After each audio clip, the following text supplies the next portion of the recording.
Olá pessoal, então essa é a nossa aula do Jean-Jacques Rousseau, filósofo suíço, nascido em 1712 e que morreu em 1778. É, portanto, um filósofo do século XVIII, justamente o momento em que floresce o movimento iluminista. Então, o Rousseau é um dos expoentes do iluminismo, né? E ele ganha destaque dentro dessa corrente de pensamento justamente porque ele tinha um posicionamento diferenciado dos seus demais colegas. O Rousseau ele era crítico das ciências e das artes, porque, segundo ele, as ciências e as artes, da forma como elas foram construídas, elas teriam corrompido o homem, e isso era exatamente o oposto do que na época se dizia. Então, ao mesmo tempo que o Rousseau criticava a ciência e as artes, ele também não via como que os homens poderiam viver sem elas. Um destaque para esse autor é a maneira como ele encara o conceito de liberdade, como que a liberdade vai ser descrita como elemento essencial da natureza do homem, né? E por conta disso, Rousseau acabou inspirando vários movimentos revolucionários que visavam a busca pela liberdade. Em 1755, o Rousseau publica o discurso sobre a origem e os fundamentos da desigualdade entre os homens. Essa obra é fundamental porque ele faz toda uma dedução lógica, desenvolve um raciocínio lógico para explicar a origem da desigualdade e para mostrar a sua injustiça. Então essa obra ela foi fundamental e influenciou demais o pensamento radical que vai acontecer a partir dela, tá? Então é aqui que o Rousseau deixa claro a visão que ele tem da propriedade privada, como ele localiza na propriedade privada uma visão diametralmente oposta à visão que tem o John Locke. Bom, aqui na cronologia eu acrescentei algumas informações para a gente já ir alimentando essa visão da época, né, que temos feito com os outros autores também. Então, notem aqui que o Rousseau ele nasce mais à frente que todos os outros autores que a gente já estudou, tá? Então, o Rousseau ele teve tempo de entrar em contato com todas essas obras de que falamos até agora, né? Então, ele pôde pensar a partir das obras tanto do Descartes quanto do Hobbes, do Locke, de tal maneira que o seu pensamento ganha ainda mais potência, tá?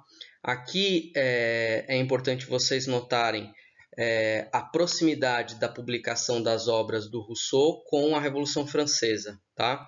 Então, o Rousseau ele morre um pouco antes de acontecer a Revolução Francesa e ele vai ser considerado a sua principal influência, tá? Deem uma olhada aqui então também na publicação da enciclopédia. É muito importante a gente notar essa obra encabeçada pelo Diderot e o D'Alembert, que foi a primeira tentativa de reunir num único compêndio todo o conhecimento racional produzido. Tá? O Rousseau ele participou desse projeto, ele escreveu alguns verbetes da enciclopédia. Tá? A publicação do discurso sobre a origem e os fundamentos da desigualdade entre os homens, em 1755, e também como uma obra importantíssima, que a gente vê aí a capa no fundo dessa tela, a publicação do Contrato Social e depois o Emílio, né? Ambos os livros publicados em 1762. A gente vai falar um pouco mais dos dois aqui nessa aula. Bom, o Iluminismo, como vocês sabem, foi um movimento europeu que, de alguma maneira, tentou recuperar a racionalidade que havia sido abandonada, ou melhor, supostamente abandonada durante a Idade Média, né? Então, haveria aqui uma concepção que foi cunhada pelos próprios iluministas de que no século das luzes haveria um ressurgimento da razão em oposição ao período da Idade Média, que seria um período trevoso, né? Um período das sombras. Aqui, então, a ideia é ver de que maneira que esses autores, e eu coloquei aqui alguns dos principais, o Montesquieu, o Diderot, Voltaire, o Rousseau, o Kant, o Adam Smith e o Davi Ricardo, esses dois últimos economistas, mas também inseridos dentro do movimento iluminista, como que esses autores então concebiam essa razão, né? Então, quais foram as grandes contribuições que o iluminismo trouxe para a evolução desse século das luzes, né? desse movimento de clareamento das ideias a que ele se propôs, né?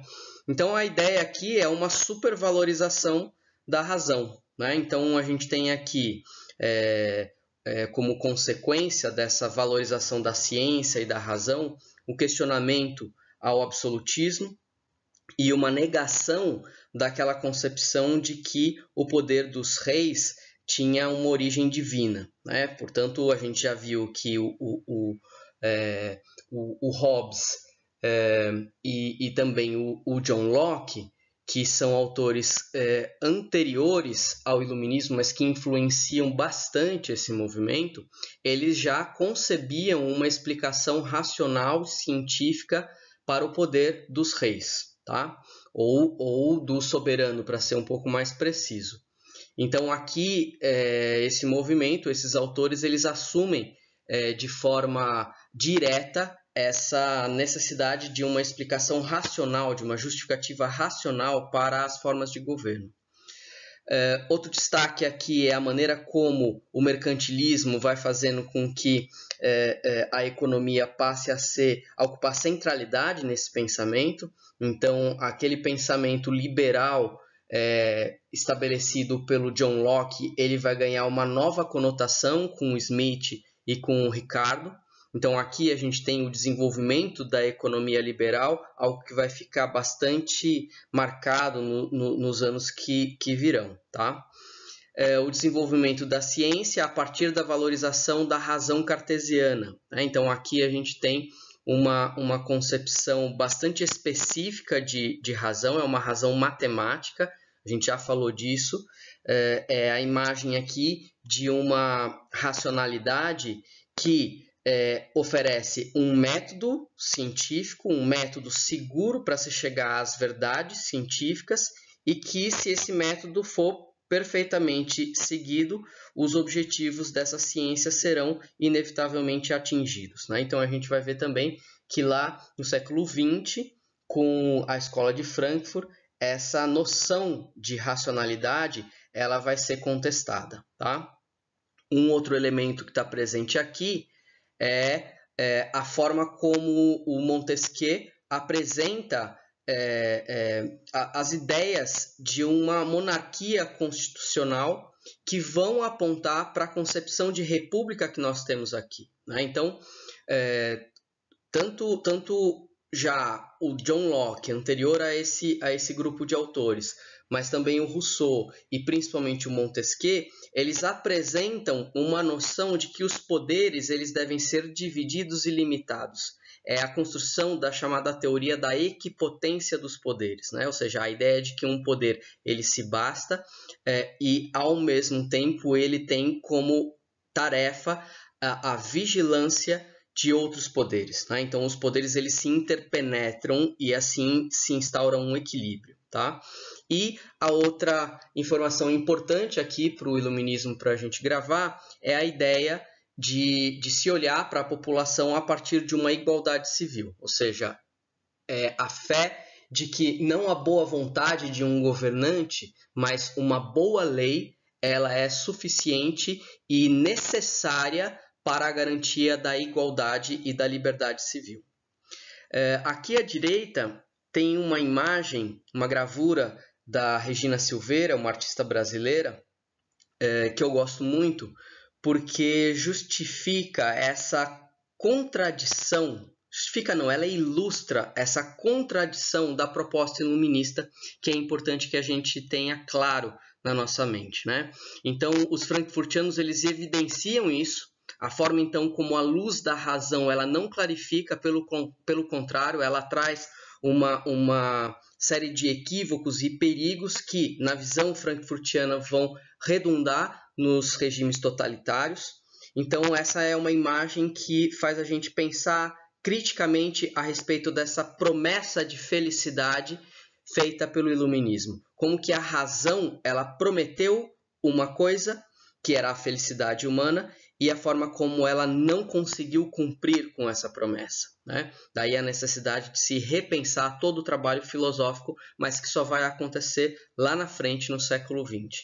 Essa visão crítica em relação à razão, ela é muito importante para a gente compreender não só o pensamento do século XX, o pensamento da filosofia contemporânea, da sociologia contemporânea do século XX, mas também para a gente compreender o pensamento do próprio Rousseau, porque é justamente essa visão negativa da razão que tem o Rousseau que vai ser recuperada lá na frente por esses autores contemporâneos. Aqui eu deixei a capa da enciclopédia, né, esse projeto, justamente para a gente pensar um pouquinho do que foi isso, né? Eu acabei de falar dessa promessa de felicidade do iluminismo, né? Como que a razão ela acaba sendo apontada como a solução de todos os problemas, de todas as mazelas humanas. E aí, mais à frente, os frankfurtianos vão evidenciar o caráter totalitário dessa visão, né? Como que essa visão ela era uma visão que acreditava demais da conta nos poderes da racionalidade, tá? E a enciclopédia é o grande ícone disso, né? Quer dizer, houve aqui uma pretensão da humanidade de reunir todo o conhecimento produzido numa única obra. Então veja que concepção que se tem aqui a respeito da produção de conhecimento. Quer dizer, é um conhecimento científico, um conhecimento que pode ser medido e controlado. E é justamente por ele poder ser medido e controlado que ele pode ser reunido numa única obra. Então, isso seria há embutida nessa visão, o que eu quero dizer a vocês é o seguinte, há embutida nessa visão uma concepção limitada de saber, uma concepção limitada de conhecimento. Se despreza com isso todo o conhecimento vivencial, todo o conhecimento experiencial que as pessoas adquirem ao longo de suas vidas. Há aqui uma hierarquia entre o saber filosófico e científico em relação a todos os outros conhecimentos, tá? Então, essa hierarquização de saberes, ela vai ser vista como autoritária, totalitária, né, por parte dos filósofos de Frankfurt, tá? Eu deixei aqui essa pintura, que é uma pintura bastante famosa desse ambiente iluminista, né? A pintura intitulada O Salão de Madame Geoffrin. Aqui a gente vê o Rousseau, o busto do Voltaire, o d'Alembert, a própria Madame Geoffrin e o Montesquieu, né? Além de outros pensadores da época que não são identificados aqui. O que é importante é que a gente vê esse ambiente de efervescência cultural e racional que representou o iluminismo, né? A ideia do esclarecimento implicava então essa interação das pessoas em debates, em salões literários, em saraus. Quer dizer, essa imagem de pessoas interessadas no conhecimento, né? no debate a respeito do mundo, das relações humanas, da política, da igualdade. Quer dizer, esse ambiente que era financiado nesses salões que a aristocracia promovia, tá? Então, o salão da Madame Geoffrin ficou bastante famoso justamente por isso e principalmente por conta dessa pintura. Bom, o Rousseau, então, ele vai ser um autor na contramão do iluminismo, quer dizer, ele tem uma visão pessimista a respeito da razão, diferente de todos os outros autores. E ele só não foi deixado de lado, esquecido pela história, por conta da genialidade das suas ideias, da forma como ele escrevia e a maneira como ele foi conquistando o seu espaço e o respeito dos seus contemporâneos. Em 1749, ele publica o discurso sobre as ciências e as artes. Essa dissertação que foi a porta de entrada para o Rousseau a esse círculo de autores, né? Então, ali havia uma pergunta sobre a qual as pessoas deveriam dissertar, que era se a razão havia ou não melhorado a vida da humanidade, uma pergunta desse tipo. E aí as pessoas todas respondendo que sim, isso foi um concurso, né? Respondendo que sim, que a razão havia de fato melhorado a vida dos homens, e o Rousseau é o único que responde que não, né? Deixando claro que existe aí uma visão negativa a respeito da razão tal qual ela se apresenta. E aí ele se pergunta que tipo de saber tem norteado a vida dos homens, né? Ou seja, o Rousseau procura, de fato, uma ciência verdadeira. Ele procura, de fato, uma razão que seja diferente, que funcione de uma maneira diferente dessa que se constituía e que era tão enaltecida ali no movimento iluminista, tá? Ou seja, não entra na cabeça do Rousseau pensar que essa mesma razão que está aqui sendo enaltecida seja uma razão positiva por ter também levado o homem a uma sociedade degenerada, a uma sociedade viciada, né? Uma sociedade com desigualdades, com sofrimentos. Quer dizer, que tipo de razão é essa, né? Então, há no Rousseau a busca pela verdadeira ciência, né? A verdadeira ciência, diferente de ser orgulhosa, seria amorosa, né? O amor, então, para o Rousseau, vai ser descrito como a verdadeira ciência. Na ausência dos homens serem virtuosos, porque vai haver essa concepção do Rousseau de que, de fato, a sociedade ela vai corrompendo um homem que naturalmente é bom. Então, na ausência desses homens virtuosos, as ciências e as artes elas contribuem para que a corrupção não seja ainda maior. Então, existe uma função das ciências e das artes que é evitar que a coisa seja ainda pior. Tá? Mas não quer dizer que elas não tenham tido um papel ativo para ter trazido a humanidade até o ponto em que ele estava, né? Ou o ponto em que nós estamos ainda. Tá? As artes e as ciências, então, elas contribuem com a distração da maldade humana. E veja, essa maldade, ela não é uma maldade natural. O Rousseau não enxerga a maldade na natureza do homem, pelo contrário. No entanto, o homem se apresenta com a maldade agora que vive em sociedade e que essa sociedade civil já foi estabelecida. Tá? Então, as artes e as ciências, elas poderiam ajudar a distrair essa maldade humana, essa maldade social a qual estamos submetidos. Então, não se trata mais de fazer as pessoas a fazerem o bem, mas de distraí-las de praticar o mal. Veja que existe aí uma visão, então, negativa por parte do Rousseau em relação aos homens contemporâneos a ele. Tá? Então, estes homens é que não conseguiriam voltar a uma prática de igualdade, de liberdade, de justiça sozinhos. Então, a ciência e a arte elas cumpririam com um papel de auxiliar os homens nessa trajetória, né? Então tem aqui uma visão contraditória que, por um lado, demonstra uma crítica do Rousseau em relação ao conhecimento, a esse tipo de conhecimento, e ao mesmo tempo demonstra uma dependência desse conhecimento para que a situação não seja ainda pior, não se agrave ainda mais. Bom, acho que é importante a gente falar também dessa obra chamada Emílio ou da Educação, uma obra de 1762 que é um romance pedagógico em que o Rousseau faz uma proposta de uma nova forma de educação. Quer dizer, o Rousseau ele compreende de fato que a sociedade, essa que acabamos de descrever como uma sociedade em que a maldade já impera, uma sociedade que já foi corrompida, que essa sociedade, ao se impor sobre os indivíduos no momento em que eles nascem, ela vai corrompendo, ela vai corroendo o caráter humano. De tal forma que ele chama a atenção o ato de educar como uma alternativa.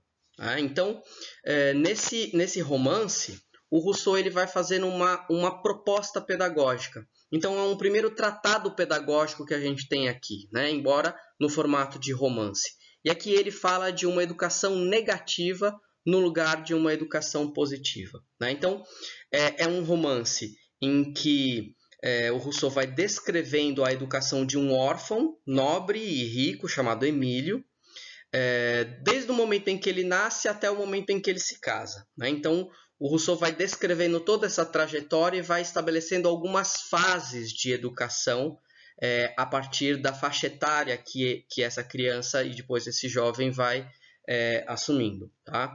Então, aqui, nesse romance, ele permanece fiel ao seu princípio de que o homem nasce bom e o Rousseau entende que aqui é preciso reconhecer os instintos naturais da criança para fazer com que ela se desenvolva. Ou seja, esses instintos eles não podem ser ocultados, apagados, como ocorre com a civilização. Né? Então, a educação negativa, como propõe o Rousseau, ela acontece com um preceptor, um professor, que é, sobretudo, um indivíduo responsável por preservar uma criança, por blindar essa criança da sociedade. Né? Então, ela deveria substituir essa educação positiva que é praticada na sociedade, que acaba formando uma inteligência de uma maneira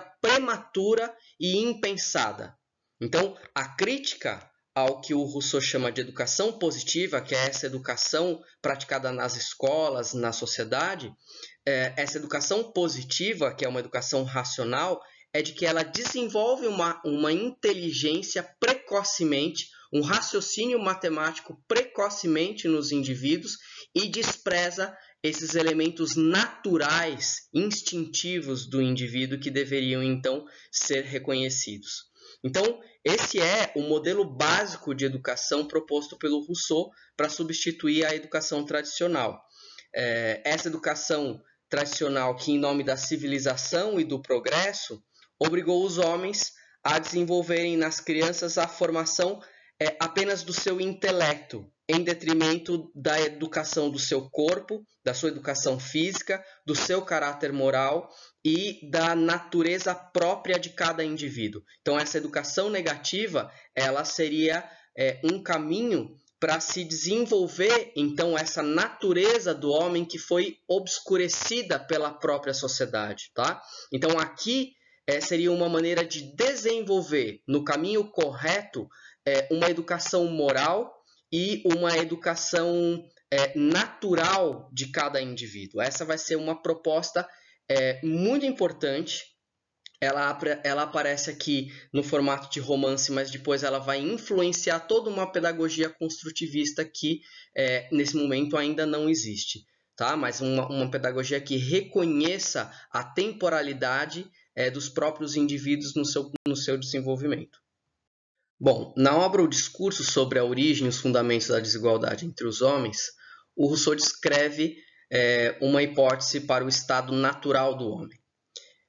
Aqui ele vai descrever um homem que, apesar das diferenças determinadas pela natureza, ele reconhece que existe uma desigualdade natural entre os homens, pela compreensão física, pela forma como o corpo de cada um se diferencia, a vontade de cada um se diferencia. Mas, apesar dessas diferenças, ele descreve esse homem absolutamente natural como um indivíduo vivendo, sim, em igualdade e convivendo separadamente um do outro, sem a dependência de ninguém. Ou seja, esses indivíduos eles são descritos pelo Rousseau nesse momento inicial como bichos que fugiam uns dos outros, ainda que estivessem prestes a atacar a sua própria espécie, não atacavam. Ou seja, são indivíduos que viviam sem a prática desta guerra de todos contra todos, como descreve o Hobbes. Então, há uma concepção muito diferente do Rousseau aqui se comparada à concepção do Hobbes. Em estado de natureza, o Hobbes descreve um indivíduo que de primeiro momento ataca um ao outro e estabelece uma guerra generalizada. E o Rousseau não. O Rousseau fala de um indivíduo solitário que é possuidor de um instinto de autopreservação, que tem um sentimento de compaixão pelos outros e que tem uma espécie de razão potencial, tem uma racionalidade natural, algo próximo daquilo que foi descrito lá pelo Locke, uma razão natural, né? E que mais à frente vai se desenvolvendo, né? Justamente porque esse indivíduo ele possui um sentimento de compaixão, é que ele reconhece na compaixão e na ajuda mútua um instinto de autopreservação. Quer dizer, a gente pode compreender o sentimento de compaixão como um instinto de preservação da espécie. E veja que a gente está falando de uma ideia que foi defendida mais à frente pelo Charles Darwin, e 100 anos antes disso. Quer dizer, o Rousseau ele já tem esse raciocínio um século antes do Darwin, que compreende na natureza o vínculo e a solidariedade entre os homens como um mecanismo de desenvolvimento e preservação da espécie. E na natureza, no seu estado de natureza, os homens eles vão se diferenciar dos demais animais, não só porque eles são indivíduos absolutamente livres, porque isso não é um diferencial dos outros animais, mas porque eles possuem um espírito de perfectibilidade, né?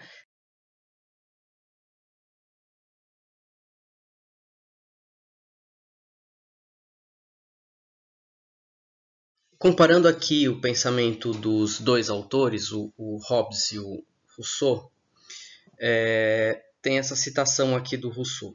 Hobbes pretende que o homem é naturalmente intrépido e não procura senão atacar e combater.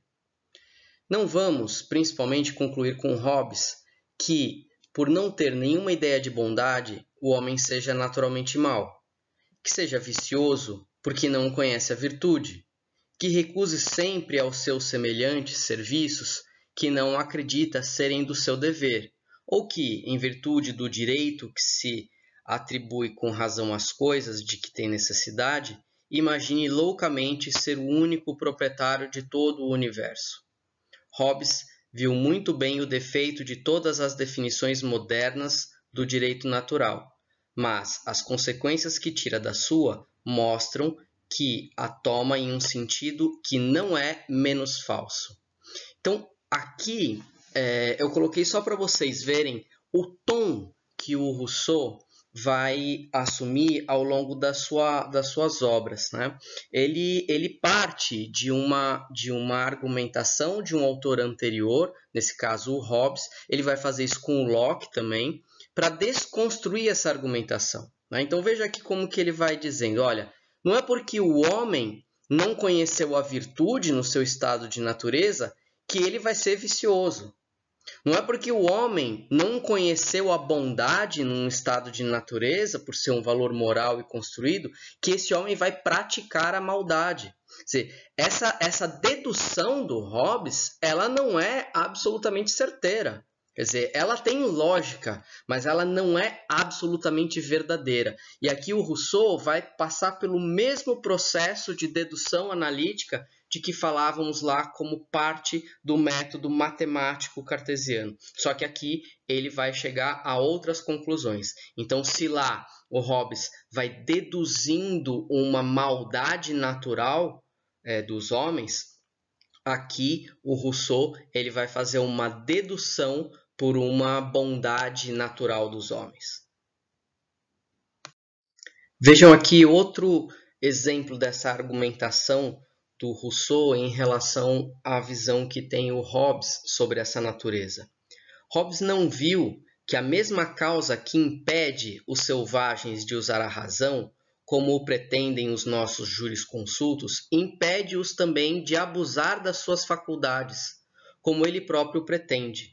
De sorte que se poderia dizer que os selvagens não são maus, precisamente porque não sabem o que é ser bom. Com efeito, não é nem o desenvolvimento das luzes, nem o freio da lei, mas a calma das paixões e a ignorância do vício que os impedem de fazer mal. Então vejam aqui, o Rousseau inverteu completamente usando o mesmo argumento do Hobbes. Ele usa justamente essa argumentação do agir de tal forma por desconhecer outra forma, mas para chegar num lugar completamente diferente da que chega o Hobbes. E mais uma coisa que é importante aqui da gente comentar, essa argumentação, esse debate que está sendo feito aqui pelo Rousseau, ele parte de um conhecimento que as grandes navegações trouxeram também, né? Quer dizer, no século XVIII, a Europa conhecia muito bem a vida dos ameríndios, dos povos que foram descobertos lá nas grandes navegações, né? Então, é claro, aqui ainda a antropologia não avançou a ponto de fazer uma crítica ao eurocentrismo. Então, todo esse discurso iluminista, ele coloca o modo de vida europeu como o centro do debate, né? como a grande referência para esse debate, e isso sabemos não é verdade. Mas, de qualquer forma, esses autores do século XVIII e também do século XIX vão encontrar um referencial concreto, que é uma comprovação dessas teorias, nessas comunidades indígenas, nessas comunidades ameríndias que foram já conhecidas, descritas e estudadas por esses pensadores. Vejam aqui a visão de homem natural do Rousseau, né? Veja a maneira como ele enxerga, depois de toda a sua argumentação de oposição à teoria do Hobbes. Despindo esse ser assim constituído de todos os dons sobrenaturais que pode receber e de todas as faculdades artificiais que pode adquirir somente por longos progressos, considerando, em uma palavra, tal como deveria ter saído das mãos da natureza, vejo um animal menos forte do que uns, menos ágil do que outros, mas, afinal de contas, organizado mais vantajosamente do que todos. Vejo-o saciando-se debaixo de um carvalho, matando a sede do primeiro regato, encontrando o seu leito ao pé da mesma árvore que lhe forneceu o repasto, e eis satisfeitas as suas necessidades.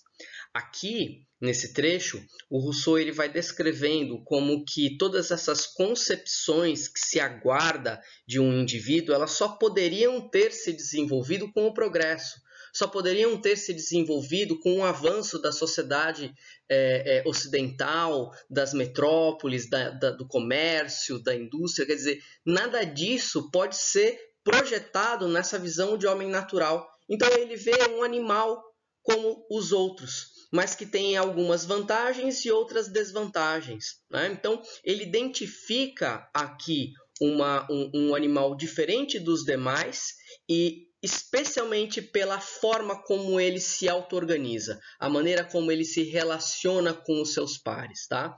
E aqui também existe um elemento importante, que é como ele identifica na própria natureza a satisfação das suas necessidades. Isso daqui vai ser fundamental para a gente compreender como que o Marx lá na frente vai olhar para o homem como um animal que produz necessidades artificiais, né? E a gente reconhece isso no nosso dia a dia. Quantas vezes a gente não olha para coisas, objetos e também para circunstâncias, ações, experiências que entendemos serem necessárias, mas que são desejos, fetiches, não são absolutamente necessárias, né? Mas a gente constrói necessidades e passamos a viver como se de fato essas necessidades fossem naturais, ao passo que elas não são. Seguindo aqui com a visão de homem natural do Rousseau, então veja a citação. Com o surgimento de novas exigências, às quais estes povos não estavam acostumados, surgiu também a percepção de que poderiam ter, além do necessário, algo mais que pudesse fazê-lo melhor do que os outros homens. Essa noção, ainda rudimentar nesses povos, foi se aperfeiçoando até alcançar um nível de elaboração que fizesse surgir a ideia de propriedade, fosse ela um animal, terras, armas e até mesmo outras pessoas. Essa noção de propriedade criou nos primitivos a ideia de acumulação de bens e, consequentemente, superioridade frente aos demais. Essa suposta superioridade foi o estopim para o início dos conflitos entre os homens de uma mesma tribo e, posteriormente, entre cidades e nações. Bom, então aqui a gente vai ver como o Rousseau ele vai fazer um longo processo de dedução desse avanço até chegar ao ponto em que nós estamos. Então ele parte desse homem natural, desse homem absolutamente natural, absolutamente livre na natureza, e a forma como esse indivíduo, dotado da perfectibilidade, desse espírito, desse instinto de perfectibilidade, como ele vai então modificando as suas relações e desenvolvendo inventos até que ele culmina na criação da propriedade. Quer dizer, esse aqui é o ponto fundamental. Então, o Rousseau ele vai demonstrar como que as próprias necessidades naturais e a compreensão de um espírito de aperfeiçoamento, de perfectibilidade, vai fazer com que, em determinado momento, o homem crie a propriedade privada. E aqui é onde vai estar localizada para o Rousseau a origem de todas as mazelas e da desigualdade entre os indivíduos. Tá? Notem aqui como que o Rousseau ele parte de uma descrição de uma natureza humana e a forma como esses indivíduos vão buscando atender às suas necessidades, fazendo com que técnicas sejam desenvolvidas, práticas sejam adotadas. Então, veja como esse cotidiano do homem em relação à natureza vai culminar em uma descrição de desigualdade.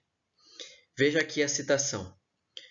Concebo na espécie humana duas espécies de desigualdade. Uma, que chamo de natural ou física, porque é estabelecida pela natureza e que consiste nas diferenças das idades, da saúde, das forças do corpo e das qualidades do espírito, ou da alma.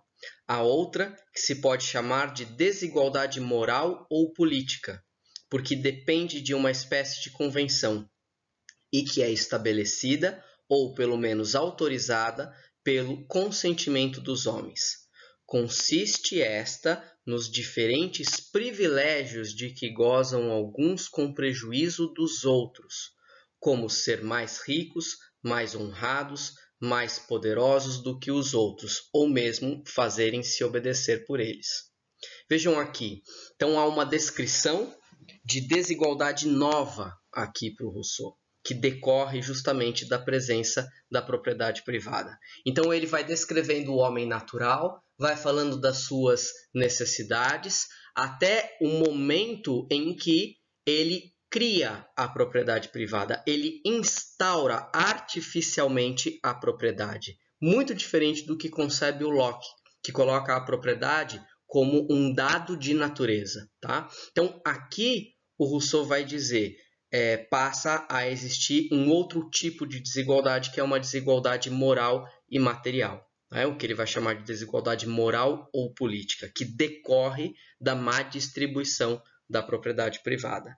Então, não há problema algum na desigualdade física ou natural, porque alguns são mais saudáveis, mais jovens, mais magros, mais altos. Essas desigualdades físicas, elas são da natureza, ele não vê problema algum aqui. O foco do Rousseau, obviamente, vai estar na desigualdade material e que ele reputa ser bem problemática e injusta. Essa é a famosa passagem do Rousseau em que ele representa o momento exato em que a propriedade privada foi criada. É claro, aqui é uma suposição e há também uma ironia, né, na maneira como ele descreve esse momento. Vamos ler. O primeiro que, tendo cercado um terreno, se lembrou de dizer, isto é meu, e encontrou pessoas bastante simples para acreditar, foi o verdadeiro fundador da sociedade civil. Quantos crimes, guerras, assassínios, misérias e horrores não teria poupado ao gênero humano aquele que, arrancando as estacas ou tapando os buracos, tivesse gritado aos seus semelhantes: livrai-vos de escutar esse impostor. Estareis perdidos se esquecerdes de que os frutos são de todos e a terra de ninguém. Parece, porém, que as coisas já tinham chegado ao ponto de não mais poder ficar como estavam, porque essa ideia de propriedade, dependendo muito de ideias anteriores que só puderam nascer sucessivamente, não se formou de repente no espírito humano. Foi preciso fazer muitos progressos, adquirir muita indústria e luzes, transmiti-las e aumentá-las de idade em idade, antes de chegar a esse último termo do estado de natureza. Retomemos, pois, as coisas de mais alto e tratemos de reunir, sob um só ponto de vista, essa lenta sucessão de acontecimentos e de conhecimentos na sua ordem mais natural. O primeiro sentimento do homem foi o de sua existência. O seu primeiro cuidado, o de sua conservação. As produções da terra lhe forneciam todos os socorros necessários. O instinto o levou a fazer uso delas. A fome, outros apetites, fazendo-o experimentar alternativamente diversas maneiras de existir, houve uma que o convidou a perpetuar a sua espécie. E esse pendor cego, desprovido de todo sentimento de coração, não produzia senão um ato puramente animal. Satisfeita a necessidade, os dois sexos nunca mais se reconheciam e o próprio filho nada mais representava para a mãe, logo que podia passar sem ela. Vejam aqui a forma como o Rousseau lança mão de um processo longo e contínuo de desenvolvimento de técnicas em busca da satisfação das necessidades vitais que acabaram por tornar possível a invenção da propriedade privada. E veja como ele descreve isso como a fonte de todos os males. Olha aqui, quantos crimes, guerras, assassínios, misérias e horrores não teria poupado à humanidade aquele que se pusesse contra esse primeiro indivíduo que inventou a propriedade privada. Então, na cabeça do Rousseau, é a seguinte: a lógica da posse, da propriedade da terra, ela não está dada pela natureza. Ela precisou ter sido inventada por alguém. Então, ele identifica esse momento épico em que alguém, de repente, teve a ideia de pegar uma cerca, colocar em volta de um pedaço de chão e falar, isso é meu. E a partir dali, outras pessoas, ao invés de evitar que isso se concretizasse ou ir contra esse primeiro indivíduo, passaram a imitá-lo. A grande questão é que alguns homens puderam fazer isso e outros não mais, porque já não havia terreno para cercar. Vamos tentar aqui esquematizar esse processo de desenvolvimento do estado de natureza até o estado civil, da forma como o Rousseau o descreve. A gente vai detalhar bastante isso, mas grosso modo o que a gente tem é, de um lado, um estado de natureza, em que existe um princípio de preservação. Os homens eles têm os seus instintos, têm impulsos físicos e têm uma perfeita liberdade natural, certo? Nesse estado de natureza, os homens também possuem a perfectibilidade, ou seja, esse impulso em direção ao aperfeiçoamento. Quer dizer, eles não param quietos, os homens estão sempre inventando a roda, inventando coisas. E a partir dessas invenções surge então a propriedade privada. A propriedade privada então foi uma fabricação, uma invenção dos indivíduos. Com a presença da propriedade privada, começa a existir um outro tipo de contenda, um outro tipo de relação entre os indivíduos, novos conflitos que vão requisitar um contrato social. Então, antes desse contrato ou durante a experiência da presença da propriedade privada, mas toda uma sorte de inventos que os homens foram concretizando, é um momento em que o Rousseau chama de estado de sociedade, certo? Então, o estado de sociedade é uma espécie de estado transitório antes que finalmente se funde o governo, o Estado civil. Tá? Então, o contrato social ele aparece também, como apareceu no John Locke, como uma coisa separada da própria sociedade, certo? O contrato social ele existe para a criação de um lugar de soberania, sendo que necessariamente esse soberano, para o caso do Rousseau, será o povo. É a própria população quem ocupa o lugar de soberania para o caso do Rousseau. Fundado então o Estado, fundado o governo, esse é o estado em que o Rousseau chama de Estado civil. O Estado civil, então, é um lugar em que os homens passam a ter todas as suas capacidades racionais colocadas a favor da construção de princípios de deveres, direito, justiça, moralidade, passam a construir e ampliar as leis que regulam o seu cotidiano, passa a haver então o enobrecimento dos sentimentos, porque passa a se atribuir significados a esses sentimentos, é onde se pratica então a liberdade civil, que será então limitada pela vontade geral, esse é um conceito que a gente precisa desenvolver melhor aqui, e passa a existir a propriedade, evidentemente.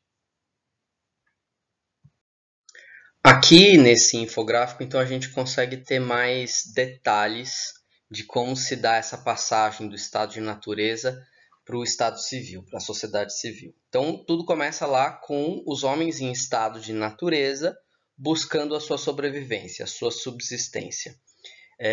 E na busca pela sua sobrevivência, há então novos conhecimentos enquanto se luta pela vida. Então, é isso que vai fazer, por exemplo, com que um indivíduo fabrique uma lança, um arco e flecha, como uma forma de potencializar suas chances diante dos predadores. Então, esses novos conhecimentos eles vão acontecendo ao longo dessa luta pela vida. Tá?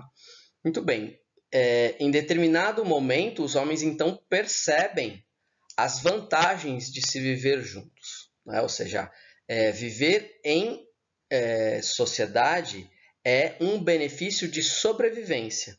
Porque se tem ali a partilha da caça, da pesca, se tem as vantagens de reprodução, quer dizer, do ponto de vista biológico, viver junto otimiza a sobrevivência do homem. Né? Veja esse exemplo, se você sozinho se encontra na savana diante de um leão, certeza que você morreu.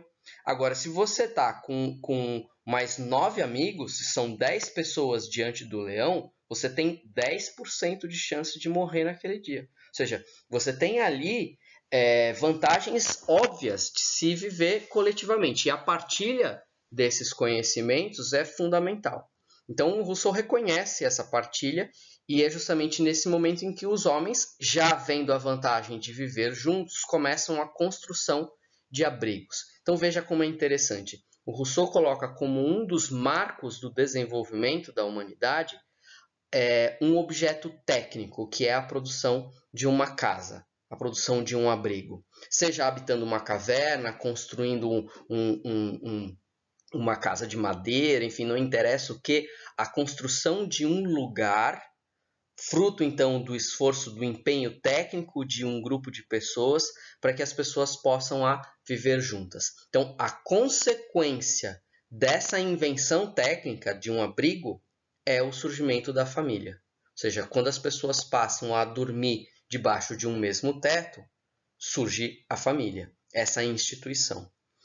Vivendo debaixo do mesmo teto, em família, essas pessoas começam a ter os conflitos que são típicos de quem vive junto de outra pessoa ou de outras pessoas. No momento em que você coabita no mesmo lugar, obviamente que os conflitos começam a surgir.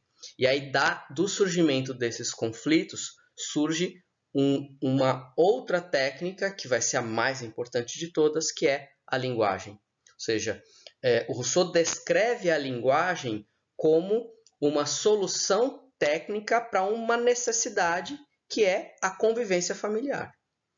Tendo a linguagem, essas famílias passaram a poder conversar com outras famílias, estabelecer uma sociabilidade com outras famílias, e daí o Rousseau estabelece o surgimento das primeiras comunidades. Então, o conceito de comunidade aqui é anterior ao conceito de sociedade. A ideia da comunidade será a junção comunicativa de diferentes famílias. Então, são diferentes grupos que juntam-se através da linguagem e passam a construir hábitos comuns. Essa vai ser a noção de comunidade. Muito bem. O Rousseau vai dizer que nesse momento os homens já tinham absolutamente tudo para serem felizes. No entanto, os homens, eles têm por natureza esse instinto de perfectibilidade. É justamente porque os homens buscam sempre o seu aperfeiçoamento, porque eles possuem essa busca da perfectibilidade, que os humanos não pararam por aí. Então, o Rousseau disse, ali os homens já tinham tudo o que precisavam. Já tinham a técnica, já tinham a linguagem, já tinham a família, já tinham as comunidades e a partilha desses conhecimentos. No entanto, eles não param por aí. Então, começa a haver uma competição entre os homens, e aí sim o Rousseau vai falar de uma guerra generalizada. Veja o momento em que surge esse argumento. Não é um momento no estado de natureza. Eu já tenho aqui o desenvolvimento de técnica, já tenho a linguagem, já tenho a comunidade, e é a partir dessa competição causada pela perfectibilidade dos homens que os indivíduos estabelecem um conflito entre si. Tá?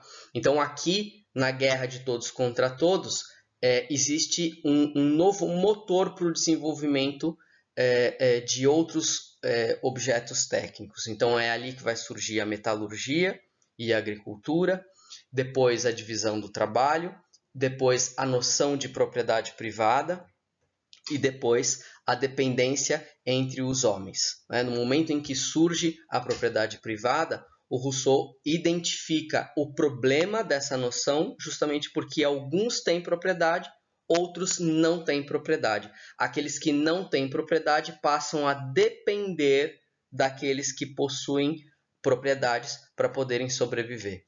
E daí que os homens passam a reconhecer a necessidade de uma regulação mais precisa, mais institucional, a criação de leis para a proteção dessa propriedade e dos conflitos que dela decorrem.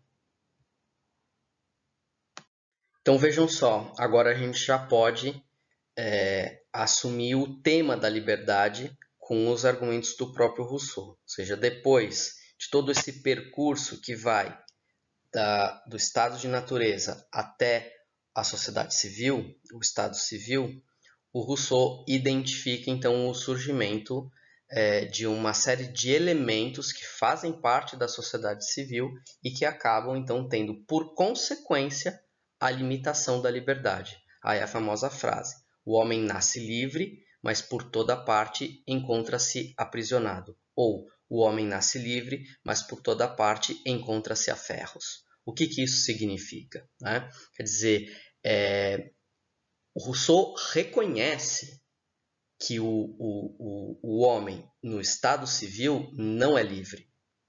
E, portanto, é preciso perseguir essa liberdade.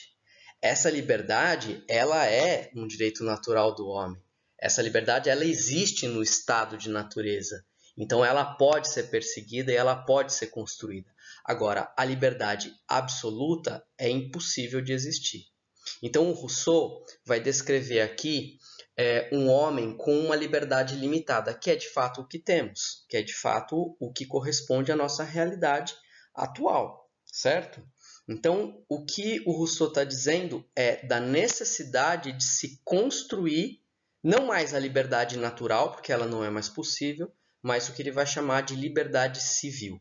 A liberdade civil, então, ela é fabricada pelas leis.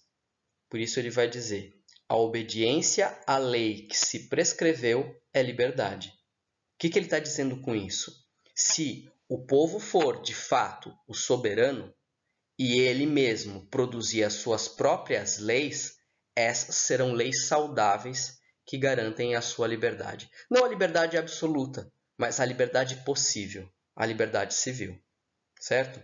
Eu coloquei aqui esses 3 elementos para a gente pensar. Né? Primeiro, esse desenho de um próprio indivíduo acorrentado e ele mesmo construindo essa bola de ferro que o segura. Né? Ou seja, essa representação da prisão. Né? Você está enjaulado ou amarrado, acorrentado a uma bola de ferro que impede o seu ir e vir.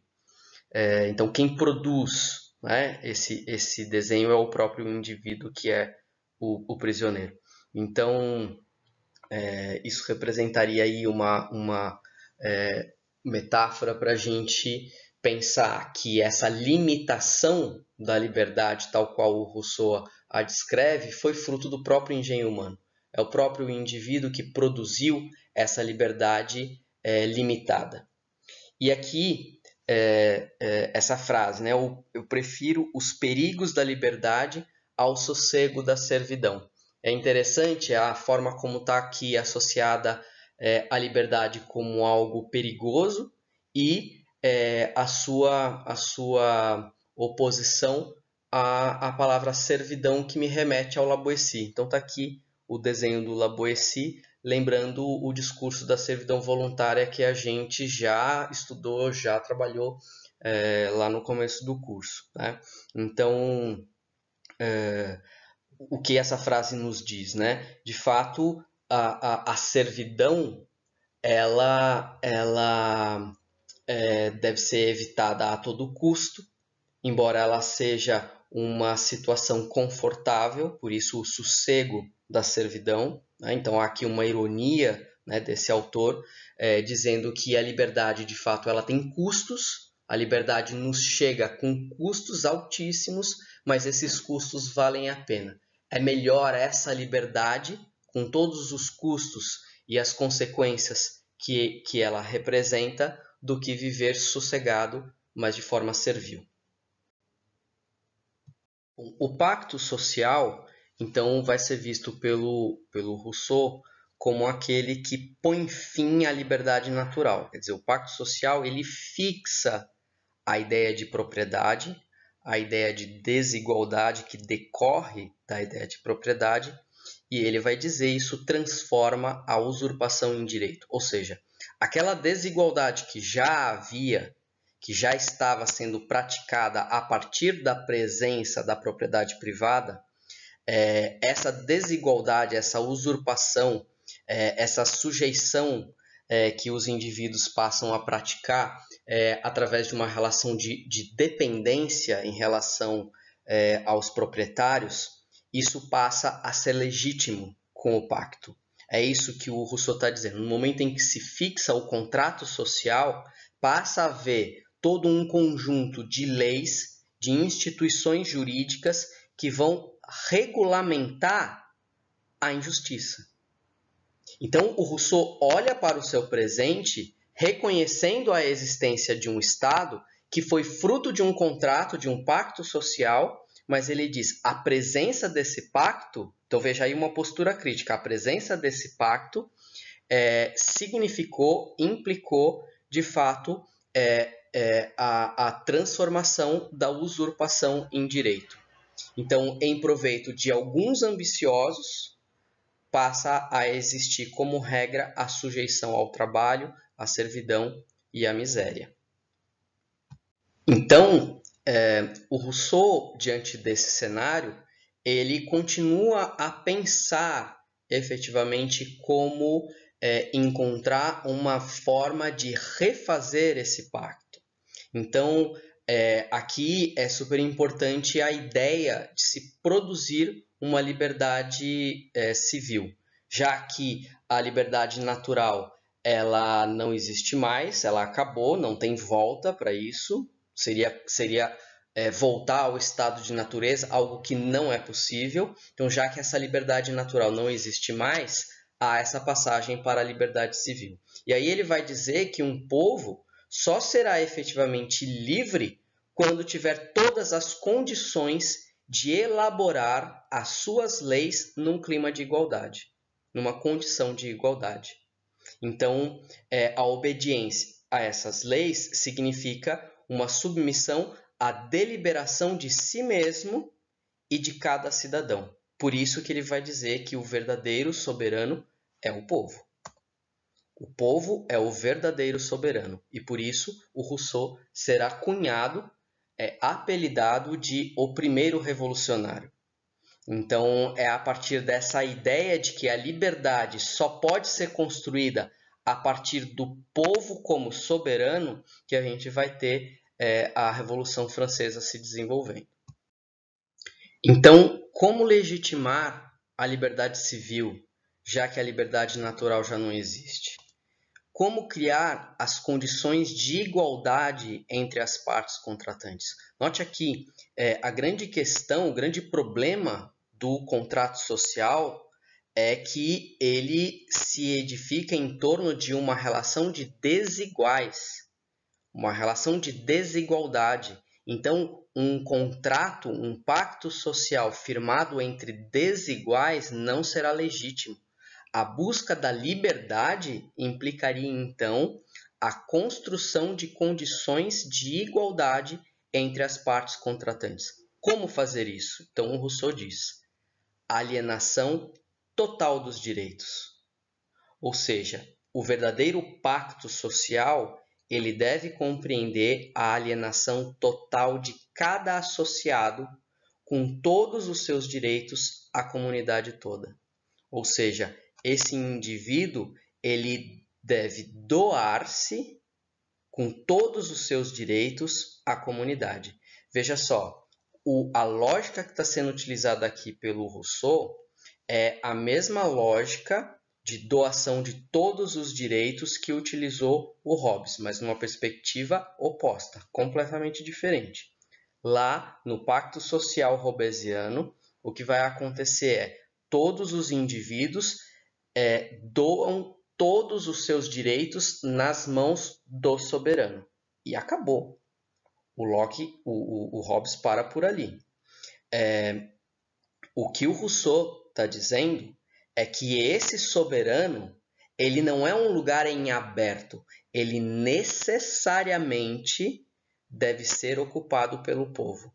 Ou seja, os indivíduos abrem mão de todos os seus direitos, desde que esses direitos estejam concentrados nas mãos do povo. E aí a gente chega a esse conceito importantíssimo que é o conceito de vontade geral. A vontade geral ela vai aparecer justamente como aquilo que se deve perseguir no governo, né? Ou seja, em estado de igualdade, o povo ele pode deliberar as suas próprias leis, ou seja, fazer com que, de fato, essas leis elas reflitam a vontade de todos. A vontade geral ela vai ser o melhor para a coletividade necessariamente. Então, não basta o ato inicial de se estabelecer o pacto social, de se estabelecer um governo. É preciso que a condição de igualdade se mantenha para que a vontade geral se realize. A vontade geral implica, então, esse reconhecimento de que o governo ele deve se submeter ao povo. O governo ele deve ser visto como funcionário do povo, porque, de fato, o povo é o verdadeiro soberano. Tá? Então, o governo vai ser essa instituição administrativa. Né? Então, o funcionário público que ocupa determinado cargo, ele é um funcionário do povo. Quer dizer, um prefeito, um vereador, um funcionário concursado, qualquer que seja aquele que ocupe o governo, a engrenagem de Estado, deve submeter-se à vontade geral. É isso que está dizendo o Rousseau. Mas, obviamente, isso é muito difícil, porque esses indivíduos que ocupam, de fato, os cargos no governo, eles continuam sendo pessoas e possuem vontades individuais. Efetivamente, a vontade individual ela deve se submeter à vontade geral. Um funcionário público ele deve agir em função da coletividade, mas existe aqui, de fato, o risco de degeneração. Por quê? Porque há uma tendência, diz o Rousseau, do governo tender a ocupar o lugar do soberano, que deve ser o povo. O que ele quer dizer com isso? Justamente porque há ainda pessoas com vontades particulares, com realidades pessoais, ocupando os cargos de governo, que existe esse risco de degeneração, há essa sedução pela corrupção. Então, diante desse risco de degeneração, que o Rousseau vai dizer da necessidade de se ter sempre uma vigilância. Tá? Então, existe aqui uma luta entre o governo e o soberano, que é o povo. Né? Há aqui uma inversão de papéis, no caso dessa degeneração, quando a vontade geral não é realizada. Né? Ou seja, o governo passa a se conceber no lugar do soberano, e o Rousseau vai dizer que isso não deve acontecer jamais. Né? Portanto, diante desses riscos, o Rousseau vai dizer que não é possível a representação política.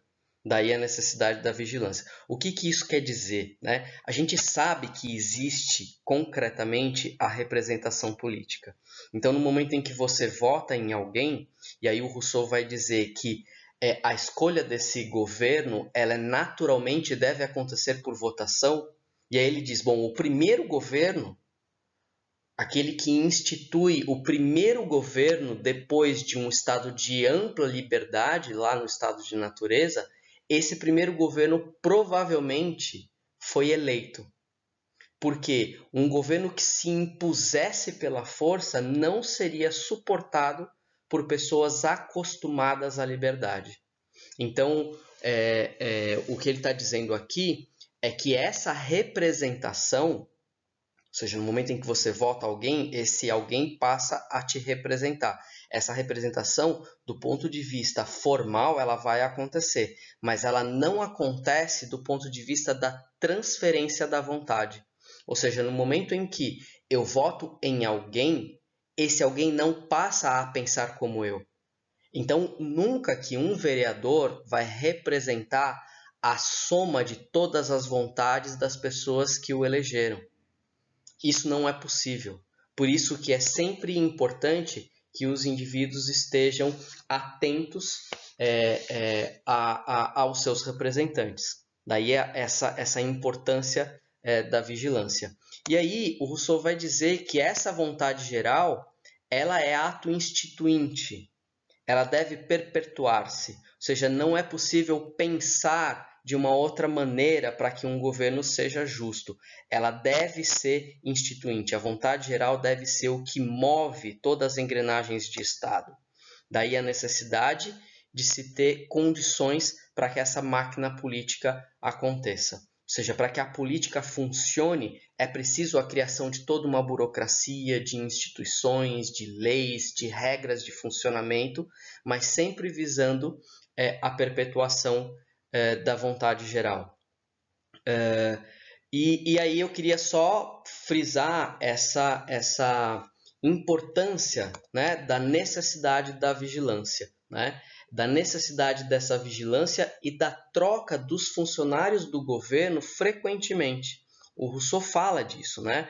Quer dizer, não é saudável que um governante se perpetue no poder a ponto de se viciar, de criar uma situação de costume, de hábitos, para que a população deixe de ser atenta, deixe de ser vigilante. Né? Daí essa importância de se ter um estado de vigilância permanente da população frente ao seu governo, para que na sucessão de pessoas que ocupam esses cargos haja sempre essa cobrança da vontade geral ser concretizada. Pessoal, agora, pensando nessas ideias todas que a gente tratou, e especialmente no estado de natureza, tal qual defende o Rousseau, eu queria que vocês vissem um vídeo, é um vídeo que está no slide a seguir, que é um pequeno trecho do filme Os Deuses Devem Estar Loucos. Não sei se vocês já assistiram, mas é um clássico do cinema. Vão assistir e depois do filme tem umas perguntas para vocês pensarem.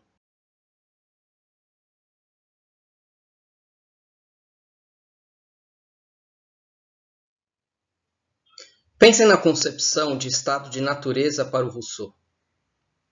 Como poderíamos interpretar esse vídeo? Notem a presença das ideias de Rousseau, inclusive o seu pensamento pedagógico, a proposta de uma educação negativa apresentada no Emílio. O que representa essa garrafa?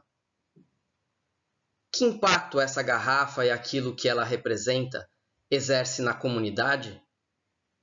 Vamos pensar?